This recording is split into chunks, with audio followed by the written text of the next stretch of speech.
This is Focus with Jack Caudill. I'm Jack Caudill and welcome to this month's edition of Focus. This month we are talking about veterans issues, particularly veterans right here in the Black Hills of South Dakota. Three guests with us to talk about that. Three veterans with us. Dave Gates is the executive director of the Veterans Helping Hands Project. He is an Army veteran. Chris Cooper is the Region 8 leader of Mission 22. He is an Air Force veteran. And Kat Pyka. She is the quartermaster and adjutant of the VFW Rushmore Post 1273 here in Rapid City. She is an Army veteran. A little background before we get too far in here. The VA says there are about 18 million living veterans in the United States, 66,000 World War II era vets left, 444,000 Korean era vets, and over 5 million Vietnam era veterans still alive. They list 64,000 veterans in South Dakota, about 45,000 veterans living in Wyoming. And Dave Gates, we're going to start with you. You guys all part of that group of veterans. What does being a veteran mean to you? Right now, after being to war and everything like that, now what it means to me is coming back and helping these guys, okay, the Afghani ones. Because that's where the big problem is right now. After Kabul was such a fiasco that Veterans Affairs is saying that there are more veterans out there right now from Afghanistan than there are from Vietnam. And they're thinking the suicide rate is going to be just literally terrible in the next 20 years. So they're trying to work right now. I was at the VA last week in Washington, D.C., talking to him with the Secretary of Veterans Affairs office. So I'm getting some information. This is hot off the press. They're really trying to go out of their way to try to figure out how to get ahead of this situation with the Afghani veterans right now, because they're thinking there's going to be a huge problem. So I'm about the veterans. Now, Chris Cooper, you're an Air Force veteran. You said your service was mainly in the Middle East. You were stationed out here at Ellsworth Air Force Base. What does being a veteran mean to you? It's a lot of things. You're part of a family. When you go in the military, you become a family no matter what branch of service you were in. And once you're a veteran, you kind of look after each other.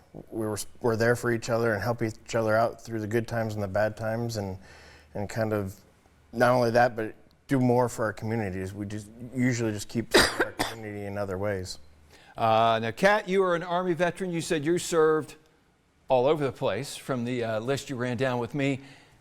What does being a veteran mean to you? Being a veteran for me is absolutely, like how they've said, it's still supporting my veteran family in any way that I can. That's why I'm so big with the VFW here locally and helping veterans in any way possible. Financially, helping just listen to somebody is sometimes all they need. All right, Dave, now you are with the Veterans Helping Hand Project. Your card has the motto, minimizing risk through job training. So what is it that you guys do? Okay, you know what the term minimizing risk means? I stole that from Jody Smith, social worker up at Fort Meade. Minimizing the risk of suicide, okay, in whatever way it takes. Talking to them, or fixing a refrigerator, or fixing their windows, or fixing a sink, things like this. These all minimize the risk. We had one guy that I had a hard time getting him help. He was in Vail, water heater went out. And we ended up, it's what it dawned on me what this minimizing risk really means. How many times do you have to boil water to make coffee, or do dishes, or take a bath, or whatever? You can't take a shower because there's no hot water before you finally decide, screw it, nobody cares. And that's it. It really bothered me. And so we ended up getting it taken care of, but it really sunk home then what that term minimizing risk is. So that's what we're about. And the job skills themselves, to give you an example, I'm not going to mention his name, but I'm working with one right now, killed himself. He did it. He tried twice, didn't do it. Third time he told me, he said he took all the drugs he had in the house and chased it with whiskey. But he was on the phone with 911, or, suicide hotline. And so they pinged his phone, came over to his house to get him. He was already dead on the floor. He said, I was clinically dead. They got him into ER here in town, and they brought him back. He was not happy. He said, now how am I going to do this so you can't bring me back next time? And he's in the same soup as he was before. And I got a call from Will Winch, and he wanted to know if I could put him to work, and we got him, got a hammer in his hand, and that kid, just that fast, he turned 180 degrees as soon as he had a purpose, as soon as he had something to do that made him feel better about himself. He wasn't thinking about suicide anymore. That's what this is about, is saving these guys like Logan. That's what we're about. And my jaw just literally dropped when I saw the effect of just putting a hammer in a guy's hand. He just changed 100%. Yeah, 180 degree turn. It was pretty awesome to see. And at Chris, Mission 22, you guys focused on veteran suicide. Correct. What's the story behind Mission 22? What do you guys do? What are you trying to do, and what are you accomplishing down there? So basically, it started back in 2012. 3 special operations gentlemen had lost a brother to suicide. And at the time, it was really hush-hush. The stigma behind suicide was really bad and looked down upon. And they wanted to do something about it, and so they started Mission 22. And behind the name is, military people, you got to have a mission. You have to have a reason to keep going every day. You have to have something to drive you through the day. And then at the time, they were thinking it was 22 veterans were taking their lives at the time. So that's how they came up with the name. And basically what we do is we offer different programs, a variety of different programs to help those who are struggling get through their hard times. And we have a recovery resiliency program. It's a year-long program that offers different things from supplements to gym memberships to groups that they put you in a group of people that have been in similar situations and going through similar things. And you can talk amongst each other, because if you're talking to somebody who knows what you went through, it's easier to talk about it. And health coaches who do an amazing job at helping these guys get goals and find out what their triggers are and get them through those things and kind of learn how to get through it all. And we just do different events to get information out there, raise money to help them, the veterans, through the programs that they're going through, because we don't charge them for any of the programs that they go through. And try to get it out there. And if there's something that we can't help them with, we go to other organizations and see if they can help them and kind of work together and get them through their times. Now, looking at some of the stats are kind of scary. The 2024 Veteran Suicide Annual Report says 6,407 veteran suicides in 2022. Says it is the 12th leading cause of death in veterans in 2022 and the 2nd leading cause of death for veterans under the age of 45. So how do you combat that? It's tough. The biggest thing is those who are struggling have to be willing to open up. That's right. And be willing to get help, because you can't help somebody who doesn't want to get help. And be there for them. Let them know that you're going to be there for them and you're going to listen to them, not judge them, not talk down to them, but you're going to be there to help them out. And if there's something that you can't do, help them find somebody who can help them. And those numbers, it's kind of, not all the states require you to say if they're veterans or how they died, so those numbers are probably even higher than what they say, unfortunately. Now, Kat, the VFW roots go back all the way back into the late 1800s. 125 years old this year, the VFW is. So what's the role of the VFW today? Today, we have a huge part in legislation.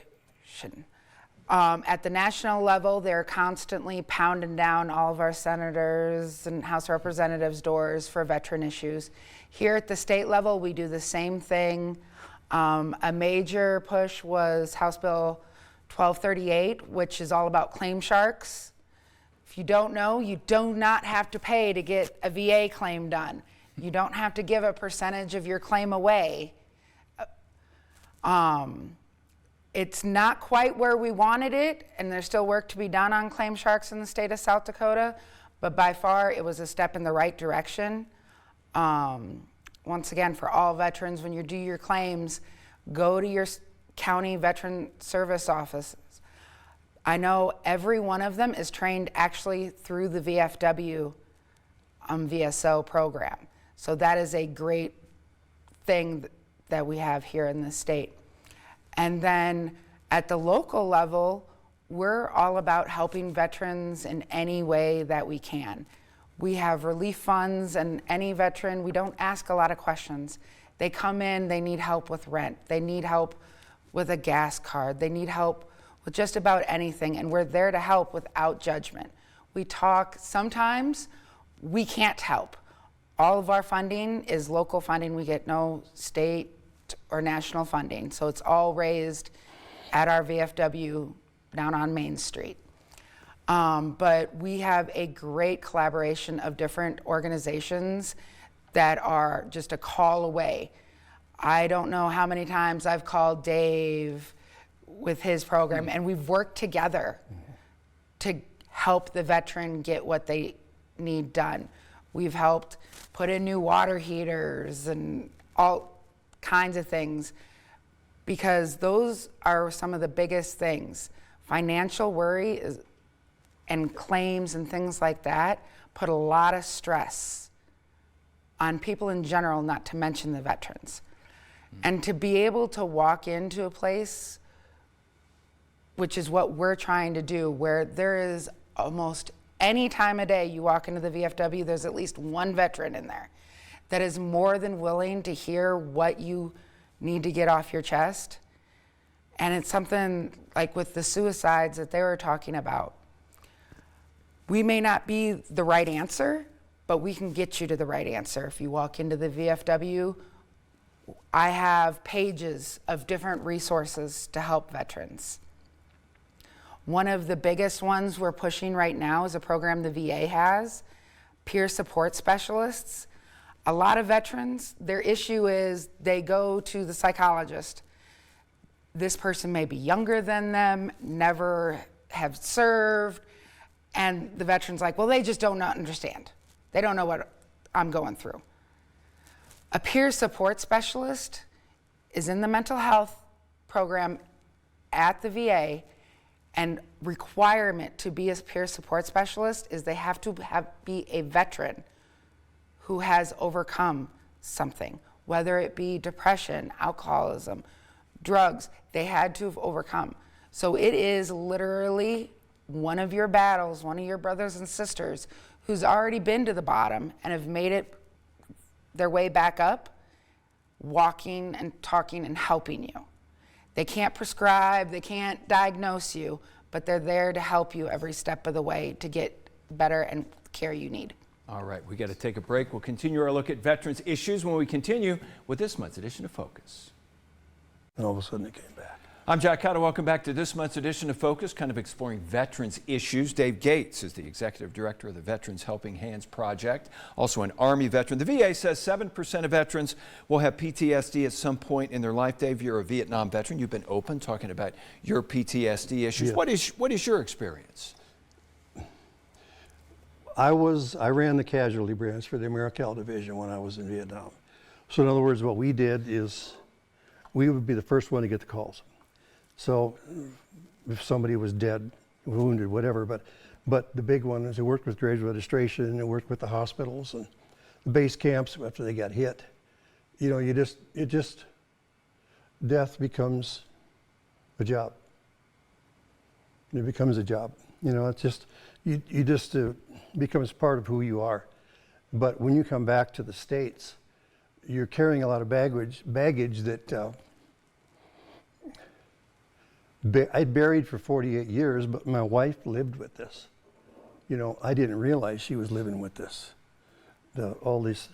My anger issues. I was angry all the time. And finally, 48 years later, in 2018, my PTSD came back with a vengeance and just overwhelmed me. It was like they call it sensory, just whack. All of a sudden it all came back, and here I got my anger back. I'm just, and I ended up having to go to counseling.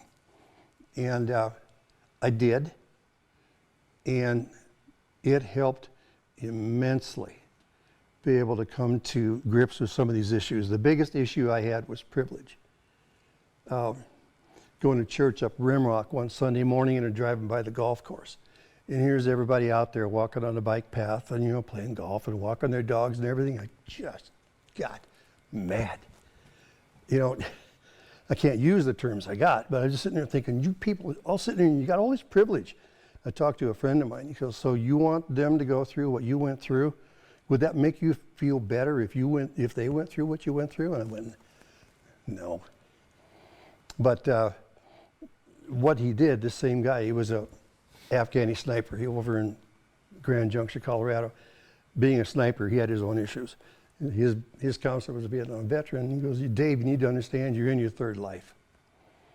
And I said, what do you mean I'm in my third life? I said, well, what's your first life? I said, okay, born and raised in Mitchell, working at Fullerton Lumber Company in a bowling league, chasing girls, drinking beer, 19 years old, and just having a high old time. You know, come up on the draft, I go in the draft. Okay, I go to war. That's my second life. Third life is when I come back to this world as a war veteran to a country still in their first life.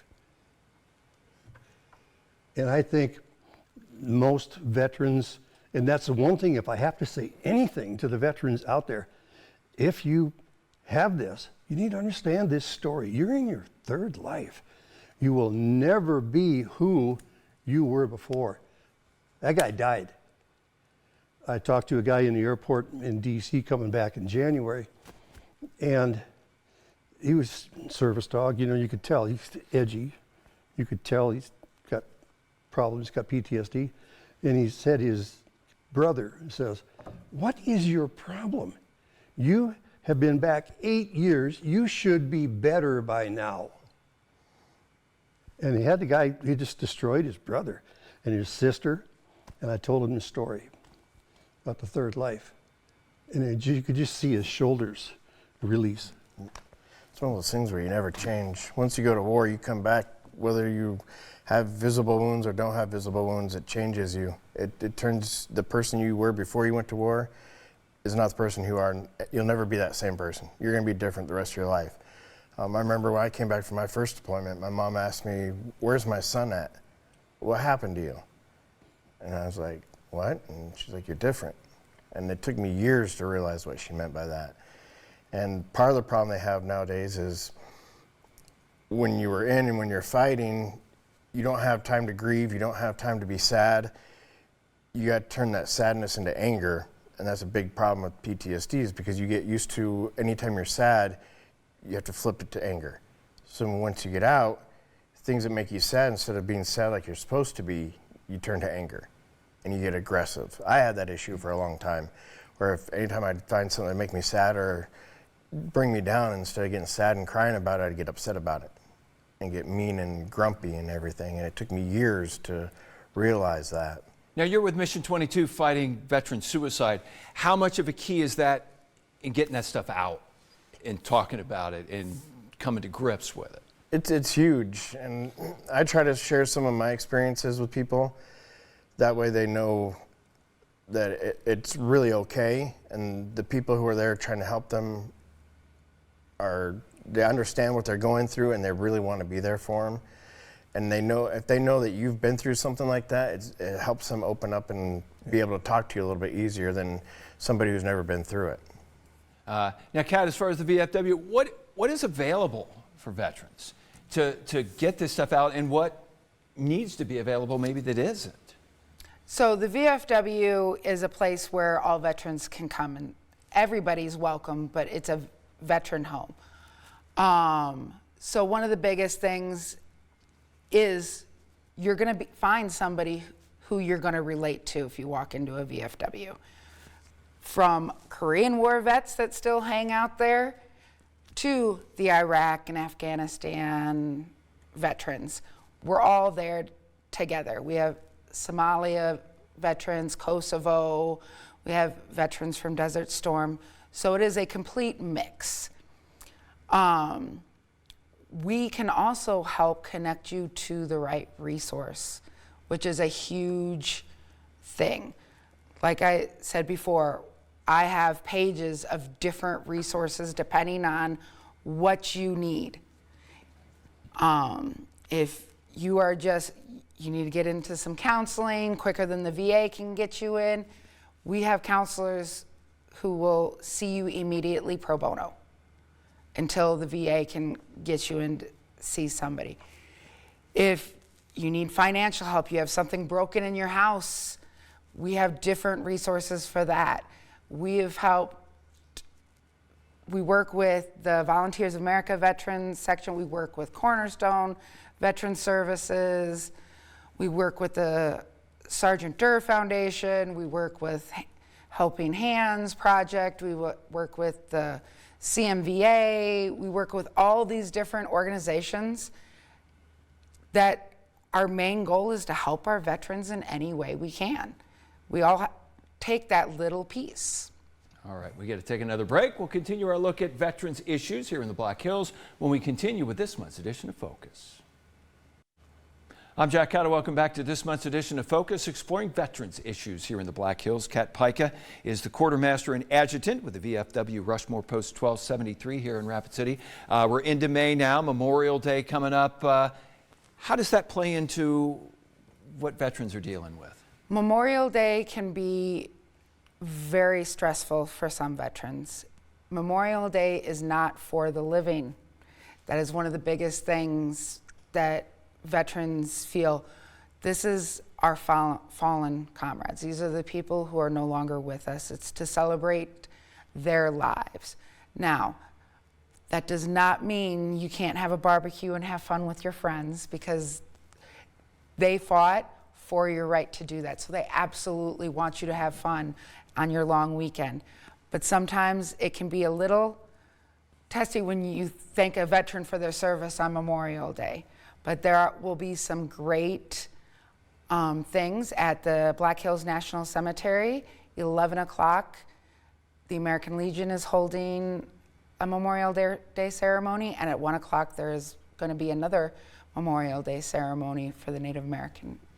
All right, good deal. Chris Cooper is with the Mission 22. Chris, if somebody wants to help veterans, what can they do? What can anybody do to help veterans? There's a ton of things they can do. They can go to the VFW's Mission 22. Veterans Helping Hands. Yes, sorry. You know, any military-related organization and offer, say, hey, you know, I'd like to help veterans out. What can I do? And more than likely, they'll say, oh yeah, we need this, this, or this. You know, if you want to help out, you're more than welcome to. They just got to kind of just take the initiative to go out there and see what they can find to help. All right, Dave Gates is with the Veterans Helping Hands Project. You started that, and sounds like it's ready to take off. After 7 years of working, Senator Round's office, I got to give them kudos on this, because they set up a meeting with me, with the Secretary of Veterans Affairs staff. Okay, Collins was doing something else. He was some dignitary, so he couldn't be on the meeting. But they are so excited about our vision and what our plan is, that they're going through right now with Senator Rounds and Senator Thune and Dusty Johnson. They all know about this, and Thune and Rounds are big ones, shakers on this thing right now. Right now, to get this thing done and get our project funded. What our project is, we've got 10 acres of land in Hot Springs that was donated. We're going to set up a trade school on there. We have housing on there. We're going to have a greenhouse on there with gardens and sawmill on this 10 acres, plus a big pasture. We can put horses You have about on. 15 seconds to wrap it up. Got 15 seconds? Yes. Too late. That's okay. Anyway, it's coming to South Dakota, and it's going to be huge. It's going to put South Dakota on the map. It's going to be used as a test to go to the nation. All right. Dave Gates, Chris Cooper, Kat Pyka, I want to thank you guys for coming up. It's not Memorial Day yet, so thank you for your service. Thank you for joining us for this month's edition of Focus. Hope to see you again the first Sunday night of next month. Good night.